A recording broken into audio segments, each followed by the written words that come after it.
Hello students, good morning all of you. I am Abhindan Maurya. Today I am going to create a video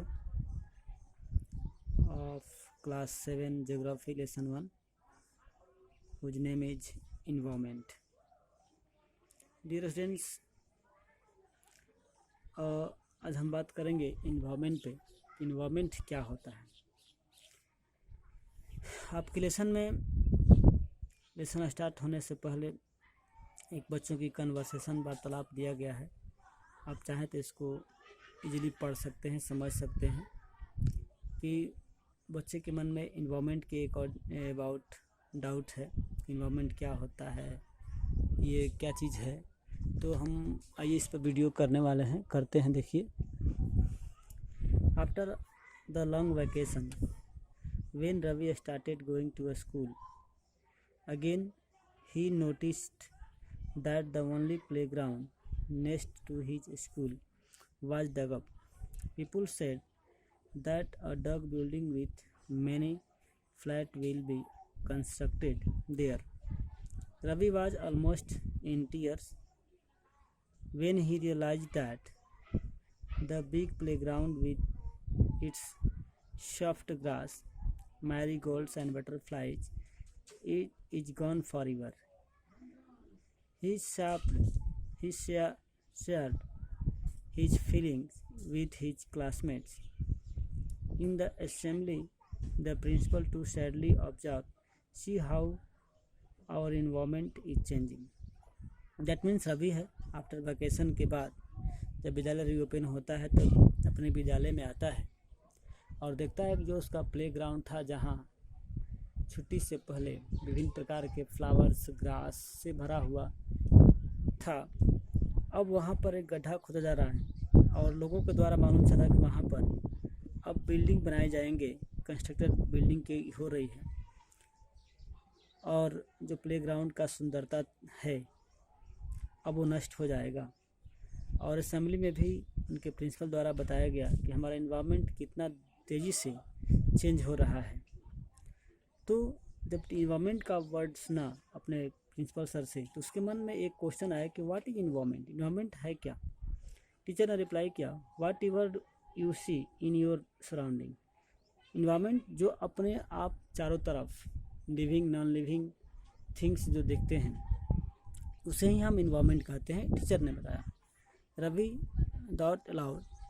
That means the school building, tables, chair in the classroom, even that open field, the road, the garbage, my friend, all are the parts of environment.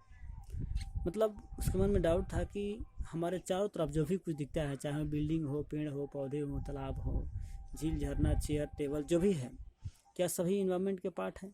Teacher ने reply किया, yes, but wait, some object are created by nature, for example mountains, river, सभी environment के parts हैं, but इसमें से कुछ ऐसे भी पार्ट्स हैं, ऐसे भी थिंग्स हैं जो कि नेचुरल मेड हैं और कुछ हैं जो ह्यूमन मेड हैं। जैसे ह्यूमन मेड में रोड्स, कार्स, क्लॉथ्स, बुक्स वगैरह। तो यहाँ बात समझ खुल के आ रही है, there are two types of environment, that means nature, created by nature and the human beings. Okay, तो हम आगे देखते हैं। तो आप यहाँ देख रहे हैं कि कुछ डायग्राम बनाया गया, इसमें कंपोनेंट ऑफ इन्वायरमेंट के बारे में बताया गया है फिगर द्वारा। तो आप इस फिगर को समझने का प्रयास करेंगे। ऊपर फिगर पे दिया है component of environment, natural and human being. तो आप नेचुरल में देख रहे हैं कि वे सभी चीज़ें हैं जो एयर है, लैंड है, लिविंग थिंग्स हैं, वाटर है। ये नेचुरल इन्वायरमेंट जिसको आदमी नहीं बनाता है, जिसको प्रकृति द्वारा बना हुआ है। और राइट साइड में दिया है ह्यूमन मेड, जो आदमी बनाता है, जैसे building, parks, bridge, roads, monuments, industry, सब रहता है। तो यहाँ पर दो बातें उभर के आ रही हैं कि जो इन्वायरमेंट है वो दो तरह से बना हुआ है। एक तो ह्यूमन मेड है, जो जिसको आदमी ने बनाया है, जिसको मानव ने बनाया है, और एक जो है बाई नेचर द्वारा। तो यहाँ पर हम देखते हैं, from the above observation you understand that the place, people, things and nature that surround any living organism is called environment. That means यहाँ पर एक क्लियर इसका डिफिनेशन हम राइट कर सकते हैं कि that means the place, people, things and nature that surrounded any living organism is called environment. Okay, it is a combination of natural and human made phenomena. यह जो है ह्यूमन मेड और natural दोनों की कॉम्बिनेशन से बनता है। While the natural environment refers to both biotic and abiotic conditions existing on the earth, यानी कि अर्थ पे जो भी बायोटिक और अबायोटिक कंपोनेंट्स है उन दोनों का मिश्रण होता है नेचुरल इन्वायरमेंट में। Human environment relates the activities, creation and the interaction among the human beings. और जो ह्यूमन नेचुरल होता है, ह्यूमन इन्वायरमेंट होता है जो कि उसकी बनावट में, उसके फॉर्मेशन में जो है ह्यूमन का मतलब पार्टिसिपेंट होता है, हाँ भागीदारी होता है। नेचुरल इन्वायरमेंट देखते हैं यहाँ पर, अब चलते हैं। Land, water, air, plants and animals comprise by natural environment. You are familiar with the meaning of the lithosphere, hydrosphere, atmosphere and biosphere from our previous classes. That means हम लोग ने lithosphere, hydrosphere, atmosphere and biosphere के बारे में अपने class 6 में पढ़ाया गया होगा। तो हम उसके प्रत्येक ये सब जो पार्ट्स हैं इसको बोलते हैं नेचुरल इन्वायरमेंट। अब देखते हैं हम लिथोस्फेयर के बारे में। लिथोस्फेयर क्या होता है? तो lithosphere is the solid crust और the hard top layer of the earth. बेटा जो पृथ्वी की ऊपरी परत होती है जिसको हम सॉयल कहते हैं, उसे ही हम लोग कहते हैं लिथोस्फेयर, यानी कि भूमंडल इसको कह सकते हैं।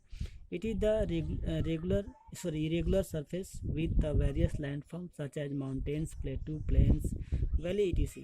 यानी जितने प्रकार के आप जमीन जो देखते हैं लैंड्स, चाहे वो माउंटेन हो, वैली हो या फिर आपको प्लेटू हो, ये सबके बोलते हैं, सब में लिथोस्फेयर लेयर में आता है।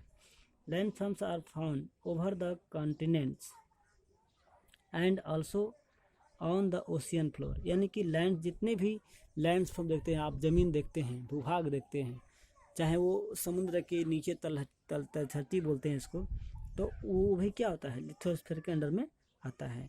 Lithosphere is the domain that provides us forest, grassland for grazing, land for agriculture and human settlement. यानी कि हम लिथोस्फेयर पे अपने सारे एक्टिविटी, चाहे वो फॉरेस्ट हो, ग्रासलैंड हो या एग्रीकल्चरल लैंड हो या फिर रहने के लिए घर बनाते हैं, हम लोग लिथोस्फेयर पे ही डिपेंड रहते हैं।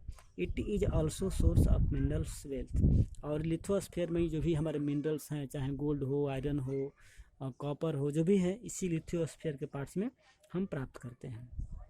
अब आते हैं the domains of the water is referred as a hydrosphere. जो वाटर बॉडीज होता है, जो भी वाटर बॉडी का पार्ट्स होता है, इसको हम बोलते हैं lithosphere. Okay, it comprise various source of water, जिससे आप इसका अलग अलग सोर्स हैं वाटर का, आप देखे होंगे, जैसे रिवर में, लेक्स में, सी में, ओशियंस में, ये सब वाटर बॉडीज हैं। और it is essential for all living organism. जानते हैं आप, जो वाटर है वो लिविंग बींग्स के लिए कितना इंपॉर्टेंट होता है। विदाउट इसके हम लोग नहीं, लाइफ की कल्पना भी नहीं। वैसे कहा भी गया है वाटर इज लाइफ, जल ही जीवन है। नेक्स्ट है atmosphere is thin layer of air that surrounded of the earth. The gravitational force of the earth holds the atmosphere around it. यानी कि जो एटमॉस्फेयर है, वातावरण है, ये पृथ्वी के चारों तरफ एक पतले लेयर, गैसों का लेयर है, जो कि पृथ्वी के ग्रेविटेशनल फोर्स से बंधा हुआ है। ग्रेविटेशनल फोर्स इसको मतलब बनाए रखती है। ओके, और जो ये एटमॉस्फेयर है वो हमें सन से हार्मफुल जो रेज होते हैं, किरणें होती हैं, उससे हमारी मतलब प्रोटेक्ट करते हैं। जैसे आपने हम सुना होगा अल्ट्रा वायलेट रेज, पराबैंगनी किरण, जो हमें सूर्य की तेज गर्मी से बचाने का काम करता है। ठीक है, देखते हैं। It consist a number of gases, dust and water vapour. यानी कि जो एटमॉस्फेयर होता है इसमें विभिन्न प्रकार की गैसेस होती हैं, और डस्ट होते हैं, और वाटर वेपर भी मौजूद होता है। The change in the atmosphere produce change in the weather and climate. और इसमें भी चेंज होता है एटमॉस्फेयर में, तुम्हारे वेदर और क्लाइमेट भी चेंज होते हैं। Plant and animal kingdom together make biosphere. और जो प्लांट और किंगडम जब एक साथ आता है तो एक अलग स्फीयर बनाता है, इसको बोलते हैं बायोस्फीयर, इसको बोलते हैं जीव मंडल या जैव मंडल बोलते हैं। और द लिविंग वर्ल्ड, इसको लिविंग वर्ल्ड ही बोलते हैं, जैव मंडल। It is a narrow zone of the earth where land water and air interact with each other to support life. ये वो पार्ट्स होता है बायोस्फीयर जहाँ वाटर, एयर और जो लैंड्स है वो इंटरेक्ट करता है और जहाँ जीवन जीने के लिए सभी चीज़ों को सपोर्ट करता है। तो हम इतने रहते इस वीडियो में, आगे वीडियो में हम पढ़ेंगे नेक्स्ट टॉपिक।